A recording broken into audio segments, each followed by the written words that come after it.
الحمد لأهله والصلاة على أهلها أما بعد. قال النبي صلى الله عليه وسلم: إذا دخلتم على المريض فنفسوا له في أجله فإن ذلك لا يرد شيئا ويطيب بنفسه. رواه ابن ماجه.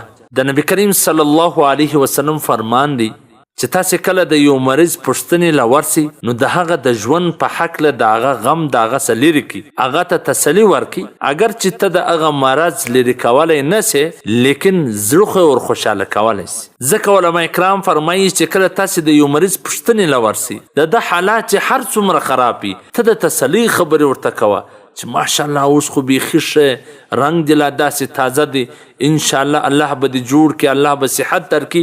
د مایوسۍ خبرې به نه ورته کوې چې د دی دومره مریض نه لکه ستا په خبرو چې دی نور مریض سي. خاص کر ډاکټران چې کله یو مریض وګوري هغه مرض خطرناک وي، تاواني وي، و مریض ته به دا نه وایي چې دا مرض ډېر خطرناک او تاواني دی، ځکه نور یې بیا مریض کوي. ما چې کله سبق وایي نو زموږ د علاقې داسې څو کسان رالو څه مریضي یې وله یا اپریشن یې کړی و، نو د ډاکټر سره په ژبه نه پوهېدل، زه به ورسره ولاړ. ډاکټر ټول اکسرې او ټسټونه ور وکړو چې دا سړی بالکل برابر، لیکن د ده زړه ته نه لوېدله. هغه ورور به بیا غریب راوستی، بیا به ټسټونه اکسرې و دا ور وکړې. ډاکټر به بیا ماته چې دا پوه دا بالکل روغ جوړ. اخلی ورور ته ما وویل چې دی ولې په دغه مخته دی؟ هغه دا په کوټه کې یو ډاکټر و، هغه ورته وویل چې دا کوم ناجوړي چې ستا ده دا تا چې اپریشن کړی دی د دې څه بیخي څوک جوړېږي نه. نو ځکه دته اوس وسوسه ولوېدلې ده، دی وایي زه نه یم جوړ. داسې په سر کې د غوږ سره یو اپریشن یې کړی، وایي زما په غوږو کې داسې کښار دي او داسې ده او داسې ده. هغه د ډاکټر خبرې دی وسوسې کوي، سودایي یې کوي،